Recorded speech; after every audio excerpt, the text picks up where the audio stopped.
Third Guwahati city international open FIDE rating chess tournament 2026 মাননীয় মুখ্যমন্ত্ৰীৰ নামত এই খেলখন যোৱা 3 বছৰে ইয়াত অনুষ্ঠিত হৈছে। ভাৰতবৰ্ষৰ 24খন ৰাজ্যৰ প্ৰতিনিধিয়ে ইয়াত উপস্থিত হৈছে। এইখন এখন নেশ্যনেল লেভেলৰ চেছ কম্পিটিশ্যন। ইয়াৰ পৰা ৰেটিং হ'ব। ইয়াত যিমানে ভাল প্ৰদৰ্শন কৰিব এই ৰেটিংটো তেওঁলোকৰ নেশ্যনেল যিটো ৰেটিং বা অন্য বিভিন্ন নেশ্যনেল ইণ্টাৰনেশ্যনেল যিমান টুৰ্ণামেণ্ট হ'ব তাত তেওঁলোকে পাৰ্টিচিপেট কৰিব পৰাকৈ ইয়াৰ পৰা যি তেওঁলোকে পইণ্ট অৰ্জন কৰিব এই অৰ্জন তেওঁলোকৰ জীৱনত সহায়ক হ'ব। আৰু চেছ হ'ল ভাৰতবৰ্ষৰ এক প্ৰাচীন খেল। গতিকে মহাভাৰতৰ যুগতো শতৰঞ্জ নামেৰে এই খেলৰ কথা আমি সকলোৱে জানো। গতিকে এতিয়া আজি বিশ্বৰ ভিতৰত ভাৰতবৰ্ষৰ বিভিন্নজন প্লেয়াৰে এতিয়ালৈকে ইয়াত শ্ৰেষ্ঠত্ব অৰ্জন কৰিছে, ৱৰ্ল্ড চেম্পিয়নো হৈছে।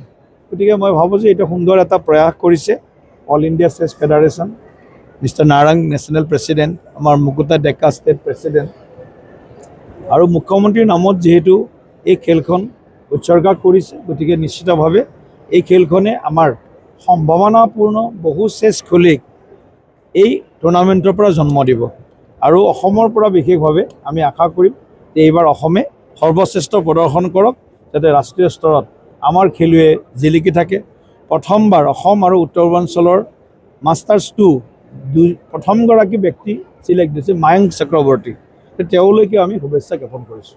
আমাৰ 2024 চনৰ পৰা আমি আন্তঃৰাষ্ট্ৰীয় ফিডে ৰেটিং দবা প্ৰতিযোগিতা আমি মুখ্যমন্ত্ৰী মহোদয়ৰ নামত আমি অনুষ্ঠিত কৰি আহিছোঁ।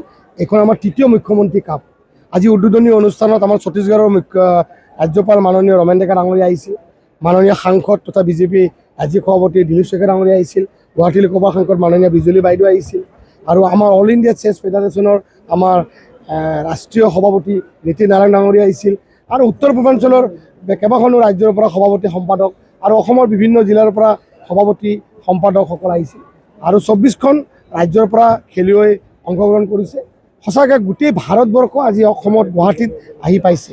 আমি ভাবোঁ যে অসমৰ পৰা দুজন আমি ইণ্টাৰনেশ্যনেল মাষ্টাৰ পাইছোঁ। আমি এই ইণ্টাৰনেশ্যনেল মাষ্টাৰজনক আমাৰ ৰাষ্ট্ৰীয় সভাপতিয়ে কৈছে যে আমি তেওঁলোকক কেনেকৈ গ্ৰেণ্ড মাষ্টাৰ পাব পাৰি, যি এফৰ্ট দিব লাগে সেইখিনি যোৱাকালি আমাৰ সভা হৈ গ'ল উত্তৰ পূৰ্বাঞ্চলৰ। আমি বহিছিলোঁ ৰাষ্ট্ৰীয় সভাপতিৰ লগত, গোটেইখিনি ক'লে। আৰু মাননীয় মুখ্যমন্ত্ৰী মহোদয়ে ইতিমধ্যে মায়ংক চক্ৰৱৰ্তী 5 লাখ টকা দিছে, নীতি নাৰায়ণ ডাঙৰীয়াও সহায় কৰিছে। আৰু আমি ভাবোঁ যে এনেকুৱা ধৰণৰ আন্তঃৰাষ্ট্ৰীয় খেল অনুষ্ঠিত কৰি আমি অসম তথা উত্তৰ পূৰ্বাঞ্চলত গ্ৰেণ্ড মাষ্টাৰ আৰু আমি ইণ্টাৰনেশ্যনেল মাষ্টাৰ যেন পাবলৈ সক্ষম হওঁ। আৰু নৱেম্বৰ ডিচেম্বৰৰ ভিতৰত আমাৰ গ্ৰেণ্ড মাষ্টাৰ টুৰ্ণামেণ্ট আয়োজন কৰিম। মুখ্যমন্ত্ৰী মহোদয়ে ইতিমধ্যে আমাক আগতীয়া কৰি কৈছে, আমাক ভাল কৰি আগবাঢ়িব দিছে যেন আমাৰ গ্ৰেণ্ড মাষ্টাৰ টুৰ্ণামেণ্টত আমি যোৱাবাৰ 20খন আহিছিল, এইবাৰ 30খন আমি যেন দেশক আমি ইয়াতে অংশগ্ৰহণ কৰাব পাৰোঁ, তাৰ কাৰণে আমি প্ৰচেষ্টা আমি হাতত লওঁ। ইয়াতে আমাৰ টোটেল আছে 480, মানে ৰেজিষ্ট্ৰেশ্যন হৈছে 500। 24 ৰাজ্যৰ পৰা আহিছে, তামিলনাডু আহিছে, কেৰালা আহিছে, ইউ পি আহিছে, বিহাৰ আহিছে, মহাৰাষ্ট্ৰ আহিছে, ঝাৰখণ্ড আহিছে, ছত্তীশগড় আহিছে, মহাৰাষ্ট্ৰ চবৰ পৰা আহিছে, বিভিন্ন ঠাইৰ পৰা আহিছে, উত্তৰ পূৰ্বাঞ্চলতো আছেই। এইটোতো আমাৰ ফিডে ৰেংকিং, এইটো আমাৰ ফিডে ইণ্টাৰনেশ্যনেল ফিডে ৰেটিঙতে হয়। আমাৰ ইয়াতে আমাৰ 10টা ৰাউণ্ড থাকিব। সেই 10টা ৰাউণ্ডৰ যোনে হায়েষ্ট পাব, টোটেল প্ৰাইজ মানি আছে 5,10,000 টোটেল প্ৰাইজ মানি আছে।